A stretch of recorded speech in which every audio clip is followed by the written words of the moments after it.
Right, greetings, hello, welcome back to the Philosophy Club here in La Creuse. It's a Sunday evening, so we tend to record this on Sundays. It's been quite an eventful week. We're now on the 1st of October, so welcome to the month of October. In the Druid calendar, it's the month of Gort, which is the ivy. And if you walk around the lanes here in the middle of France, you'll see lots of ivy out. I'm sure it's the same in most other parts of Europe, in the North Celtic parts. So, and the ivy is a symbol of the self, with its complex convolutions and so on. And the self is a complex thing. I'll be talking about that today. How we can transcend it and, work with the self, but not be over, obsessed with it. And if you think about the wars that are going on, sadly, in the world, it's self-willedness that's at the root of them. It's Putin's self thinking, oh, I'm great, I'm Putin, I'm going to attack Ukraine. And so on and so on. Or it's Trump thinking, I'm great, I'm going to take over the government and to hell with the rules. Or it's the Brexit lot thinking, I'm great, my ego is more important than law and covenants that have been sworn to for 50 and more years. So self is a problem. I just found a quote from the great writer of Lebanese, the author of The Prophet, who said,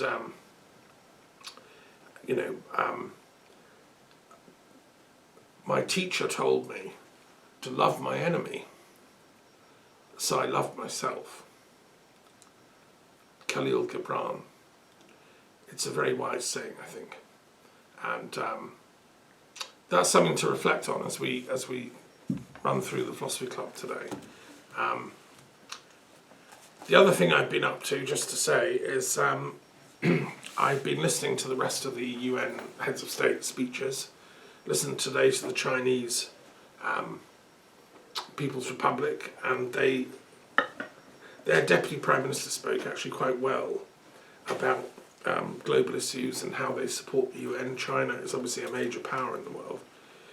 I was impressed by one thing he said in particular, and it's a public talk, you can listen to it on the UN web TV. He said that China supports the idea of a holistic, joined-up approach to security and peace. Everyone on this planet deserves security and peace.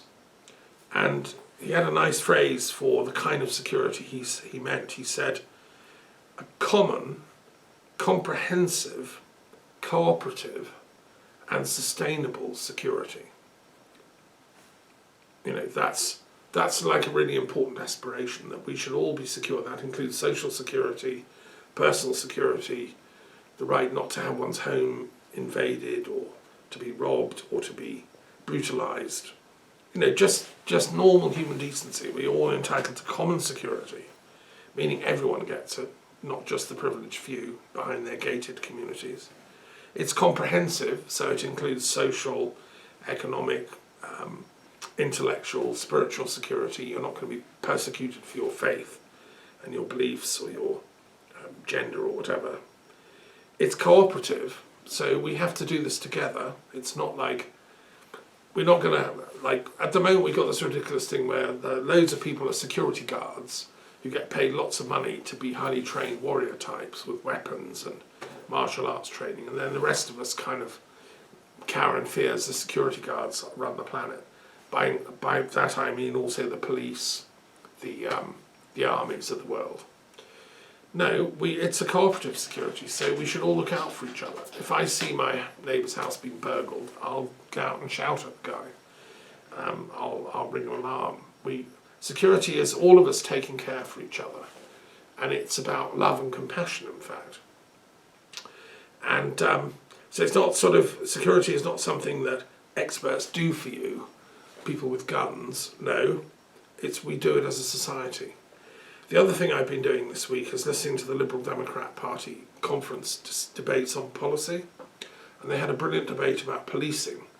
In Britain, it's gone crazy. We now, ever since, sorry about this, but ever since I left the country, it's gone downhill. Ever since the Tory party took over with exclusive control, it's gone absolutely downhill. and the Liberal Democrats are the voice of reason trying to stand up against this nightmare. And they've called for community policing to come back. Policing isn't about experts sitting in an office swooping and arresting you and you don't know what you've done. It's about somebody walking around or driving around in the car knowing what's going on, knowing if stuff's looking out of place.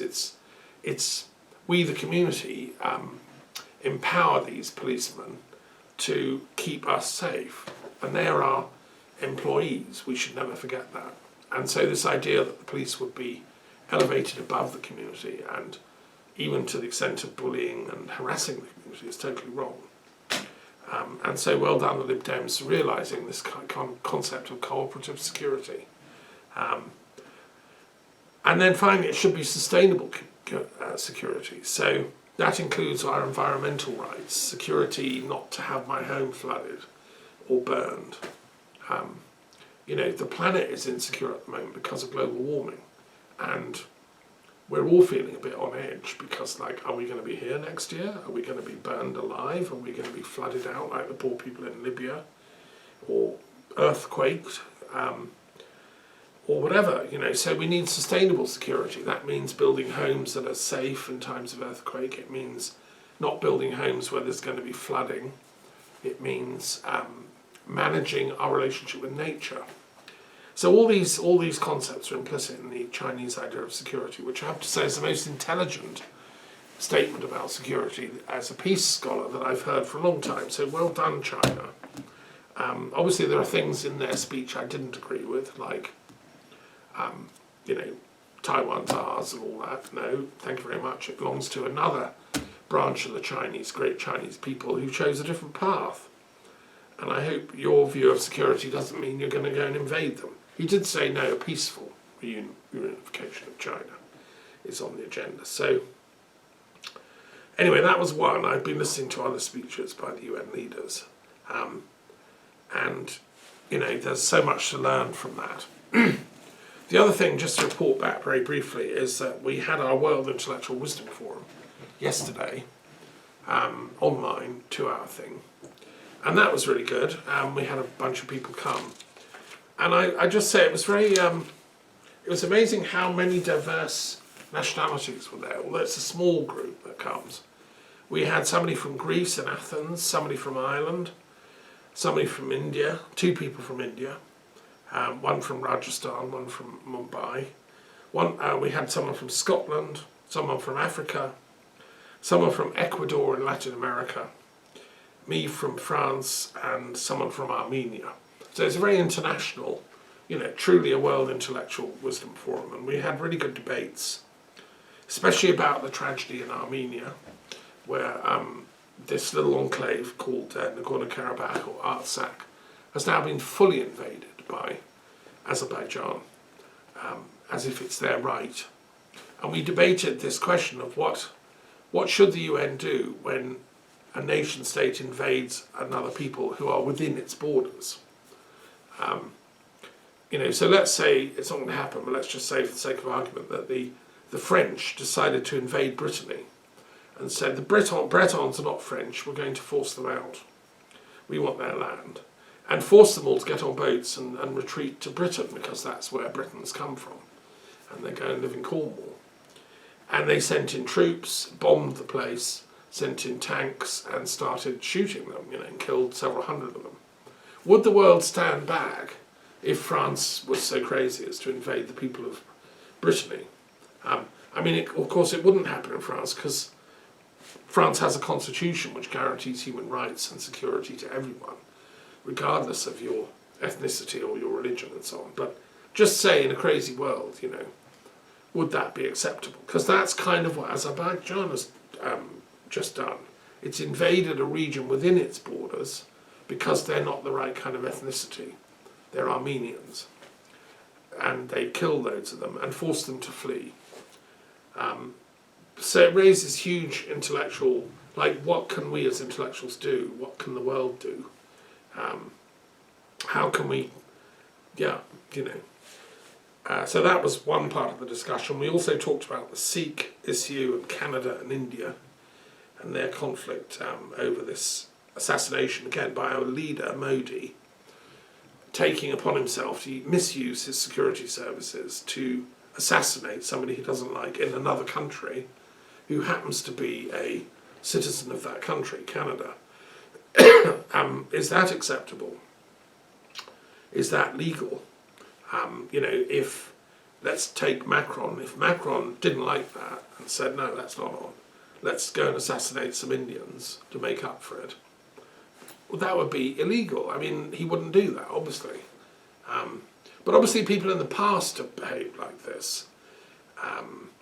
Assassination has been long a tool of international geopolitics, and one shouldn't be naive about this, but I just didn't think to be living in a century. I hoped the 21st century would be more intelligent, more sophisticated.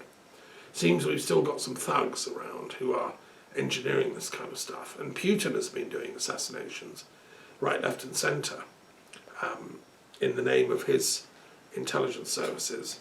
Well, that's kind of what Stalin used to do, and I'm against that. That's why I'm a liberal democrat and a humanist and a believer in people's human rights. So I'm disappointed in Modi, and of course he denies it, but then he would, wouldn't he? So I think it's very important, as Biden said, that he should work with the Canadian services to get to the bottom of it and find out who did it. Was it somebody working in the pay of the Indian government? Did Modi personally sign this and authorise it? And if so, there should be consequences. I don't think world leaders should be allowed to do this stuff anymore. So that's a little glimpse of what I've been up to, really. I'm still carrying on with with the other thing we discussed yesterday in the World Intellectual Forum is this proposal of mine that we balance AI, artificial intelligence, with HI, human intelligence. And then even that we invoke DI, divine intelligence. And that, that was agreed, that's quite a good move. People that attended. Unfortunately, Sam Petroda, who started this debate, didn't attend yesterday. He must have been busy with stuff. He's very busy at the moment, ironically, trying to stop the misuse of power by the BJP party and the RSS that back them in India, because they've also been trying to infiltrate universities and end academic freedom of speech, and just replace intellectual work with propaganda, really. So it's all a bit unfortunate, and again, I didn't think I'd be living through in an era when the killers of Gandhi would now be in power in India. It's a very sad world we're living in, and it's time to rewrite that. I don't think we can do it without HI being greatly increased. Much more human intelligence is needed, and then much more DI, divine intelligence, but not sort of divine intelligence the way I want, but an eclectic, holistic, and universal divine intelligence, as gleaned from the periodic table. This is the tool to access that, because all the vehicles and formulae of divine intelligence you can find here, and you can access the text. You can go on the website and you can listen to my lectures about it, and you can explore it yourself. I don't have a monopoly of this. I'm just a way shower. And the other thing, finally, to just finish, is I've been studying the Sikh scriptures, minded by the tragic death of the Sikh leader in Canada. And I've known Sikhs for many years. I love them. I have many Sikh friends. The Sikh religion is, of course, here on the table. It's this sort of dark green one. And there are two kinds, the philosophical kind and the religious kind. Although, you can argue there's actually one. And then there's the Namdari Sikhs, the third one, which I've had a lot to do with. I met the head of the Namdari Sikhs in India. I was invited to go, and I went to the Punjab, and I visited Amritsar twice, which is the sacred site of the Sikh religion, and on land that was gifted by the Emperor Akbar, who was the most intelligent and wise of all India's rulers, I think, since the days of the older rulers. He was in the Mughal dynasty. But anyway, so I've been studying the Sikh religion. I made a vow to listen to the entire Adi Granth, which is a talking book now some of my Sikh colleagues, bless you, have recorded the entire book. It's the Bible of the Sikhs. They had 10 gurus, and when the 10th one was coming to the end of his life, Guru Gobind Singh, he said, from now on, no more gurus, just the book. So it's the guru of all true Sikhs. And by the way, the word Sikh means a student. So I'm a Sikh. And it's been recorded, and it lasts 92 hours of recording time. So I've now committed to listening to 92 hours of the Adi Granth in the next couple of months. I reckon it'll take about a couple of months if I do it 2 hours a day. And I've been doing that and taking notes. And it's not that I haven't studied it before, obviously I have, but I've never listened to the entire thing. I've read the entire Quran and done a commentary on it. I've read the entire Bible. I've read, the entirety of many scriptures, but the entirety of the Sikh one is about to get, listened to with fine detail. And what I can report is that the whole Adi Granth is about transcending self, putting yourself into the hands of the will of God, who's the absolute behind the phenomena of creation, and who is the divine intelligence. The actual term is being used, and this idea of plugging into the divine intelligence is what the Adi Granth is all about, and how we can do it. So I'll be reporting back each week as I go through the Adi Granth and learn more, because it's really interesting and insightful.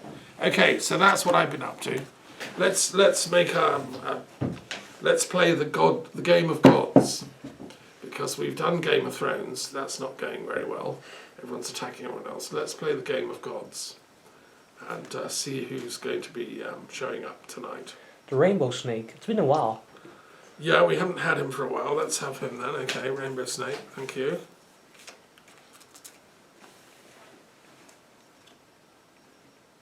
Okay, Hermes. All right. Okay.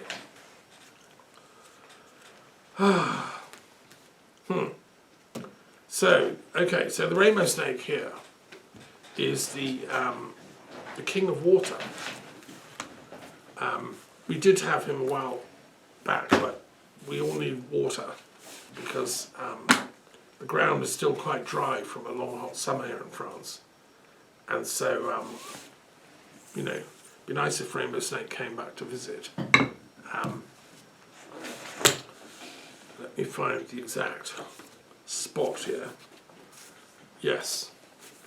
So he's a really important deity for the Australian Aborigines.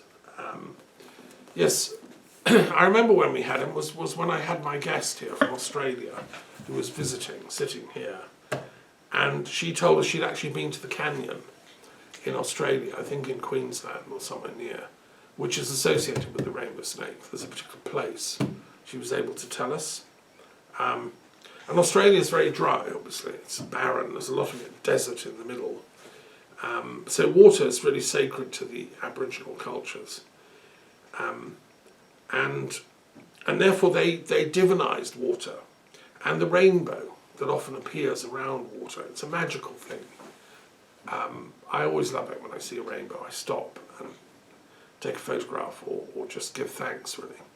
And it was a symbol for the Noah covenant that we discussed last week, which is the covenant between God and humanity, or between the absolute divine intelligence and all the tribes of mankind. So the rainbow snake is a very auspicious deity, the king of water. But like all things can be abused. I mean, if you do too much liquid, you become an alcoholic. If you do too much rain, you get floods. So it can also represent sort of letting feelings get out of hand. In the tarot, one has to interpret it in the right kind of way. I wonder if in world affairs right now, feelings aren't getting a little overpitched, too much water, there's a lot of flooding and the water levels are rising. Is that somehow symbolic of us having to learn how to deal with feelings so that we don't end up destroying the planet? So the other thing I would say is that I'm reading upstairs in my evening study time a very important book about the evolution of mankind, human anthropology. It's a summary of the latest research by a couple of French academics, because the French are very good at anthropology, and for the last decades they've been digging up ancient bones in Africa and elsewhere, and then this woman has synthesized everything, and they can now tell us the story of human evolution in more detail than before. And they found bones and traces of proto-Australian Aborigines in Australia from 60,000 BC, 60,000 years ago. Now that's a very long time, around about the same time as the first advanced Homo sapiens was settling here in Europe. They'd been in Africa longer and also in the Middle East. They found Homo sapiens on Mount Carmel in Israel from 190,000 years ago, which is an awfully long time. When people and these guys all had language. I mean, they maybe didn't have. Well, they had sophisticated language, enough for their needs as a hunting gathering species, and they had stories and legends and myths, which they must have taken them on their long migrations across Asia and Europe and Africa. So they had their shamans and their religious stories. And that's why the Australian Aboriginal religion is so interesting to study, because it's like it's been kept there in these oral traditions ever since 60,000 BC, if you think about it.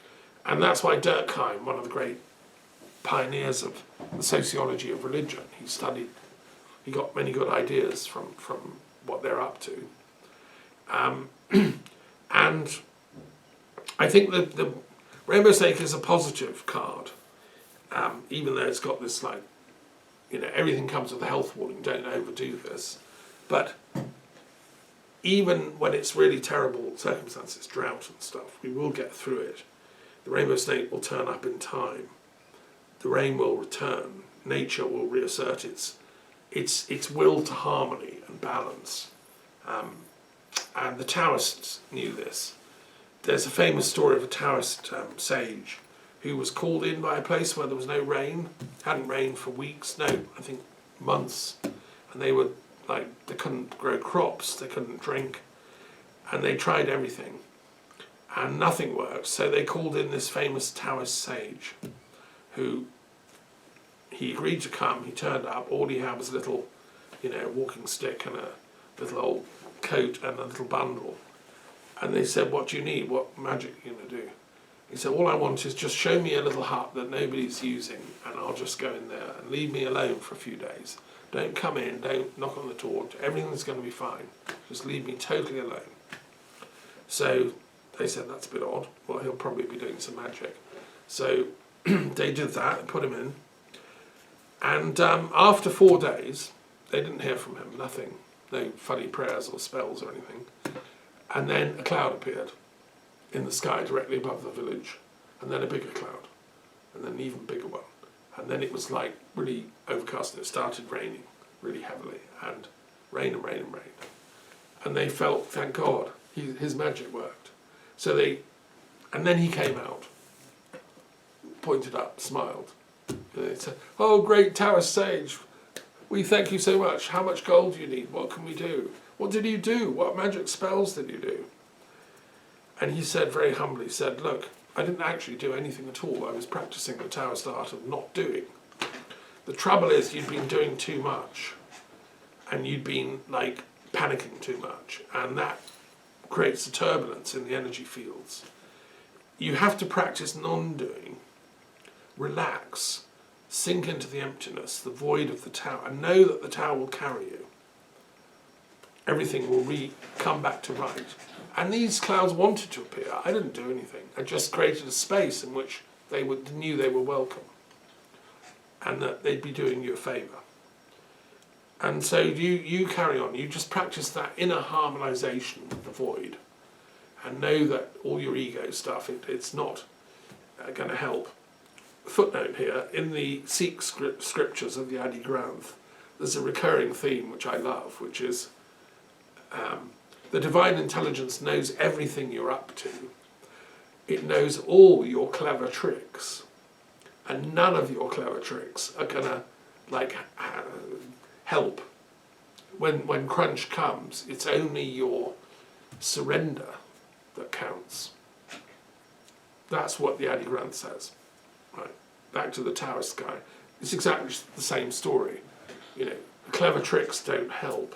And by the way, that concept is also in the Quran, because Guru Nanak had met Kabir, he'd met Sufis, he was inspired by Sufi Islam. He'd actually been to Mecca. He'd been on the pilgrimage to the Muslim Holy Lands. In many ways, he was a Muslim, but he was translating the core insights of Islam into the Hindu mindset. And so, you know, the Adi Granth is full of Rama and Krishna and all the Hindu gods and all that. But at the end of the day, he says, all their clever tricks, and we're talking even the clever tricks of all the gods, which are like superhumans that fly around, don't have bodies, even their clever tricks won't help them at the end of this story, because they also have to surrender. Anyway, that's what I'd see the rainbow snake as a sign. We can get through this crisis affecting the world, but we have to get rid of that ego. There's too many people with too many clever tricks going on who are doing stuff to save the planet. And we need to the one thing we're not doing is invoking DI, the divine intelligence that comes when we surrender. And the clever tricks people are the guys promoting AI, you know, because look, here I can build this thing and just subscribe and it's £100 a year and it'll give you great super duper AI. You know, it's sort of competitive rivalry of AI stuff. Whereas DI is not like that. True DI is universal. And it doesn't matter whether you pick it up off your reading of the Quran or the Adi Granth or the Zoroastrian scriptures or the Bible or the New Testament. You know, it's the same thing at the end of the day. So that's what rainbow snake stands for. Okay, then we've got, we've got clever trickster. So we've got Hermes, who is in many ways the sneakiest of all the gods in the Greek pantheon. And yesterday we had a chap from Athens, my friend Pyrrhus Makouris, who lives just near the Lyceum, where Aristotle taught. You know, Greeks are very clever and we love them. And so they had this image of a god called Hermes, who's the six of air, and who's the god of communication. So all the internet and everything is really a product from Hermes. And the trouble is, you know, the internet is only as valuable as the quality of the information that's put on it by us with human intelligence. It's just an amplification tool.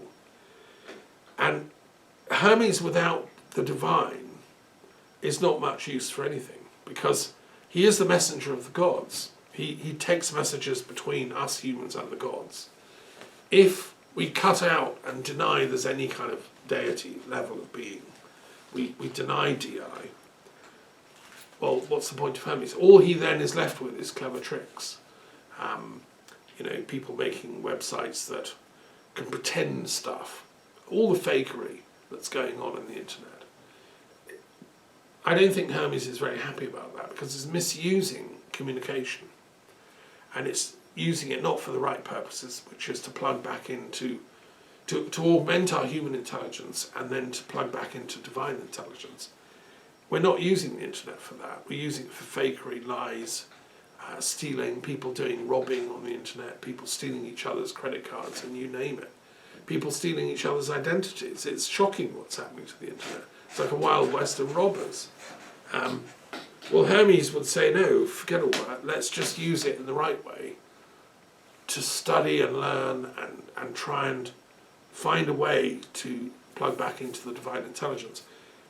One thing I like about Hermes, he wasn't a very arrogant god. He was, although he was, you know, pretty clever, he was happy to take messages back and forth to the real gods.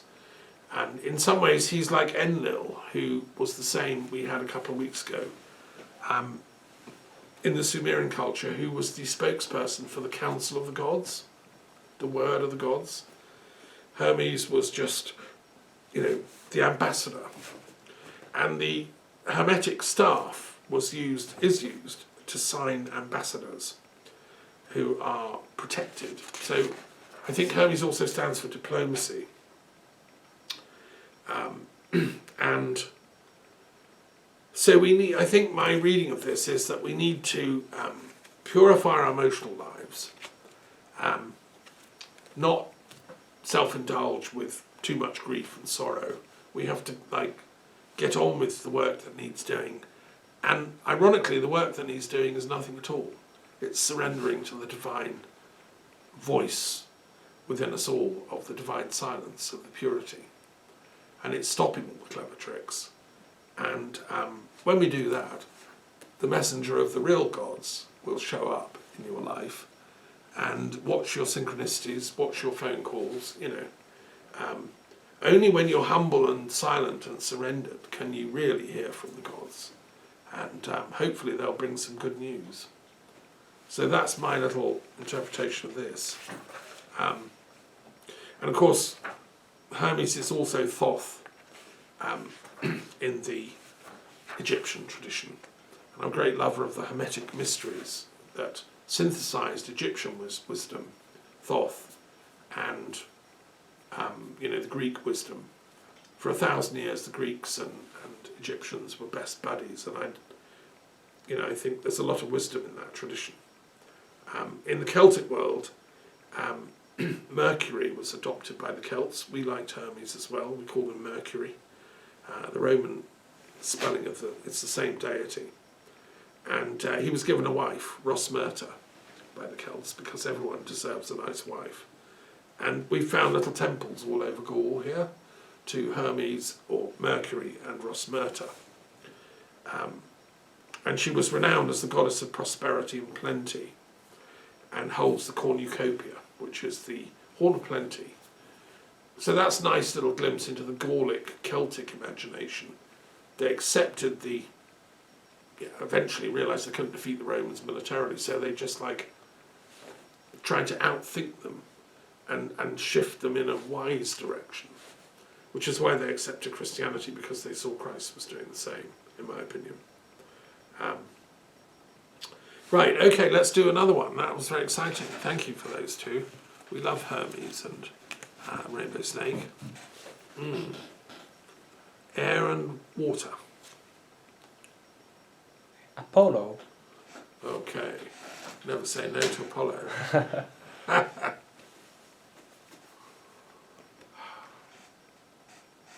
Hala. When was Allah? last time? Yes. Oh, we better have Allah, yeah. We like Allah too. Some of them are so important we can't turn them away, can we? Yeah. Yes, so, well, Apollo is the multitasking, multifunctional god. If you get Apollo, you get the whole pack, really, because he can do everything. He does prophecy, so all the prophets of history are under his command. But he also does science and medicine, because healing is under his command.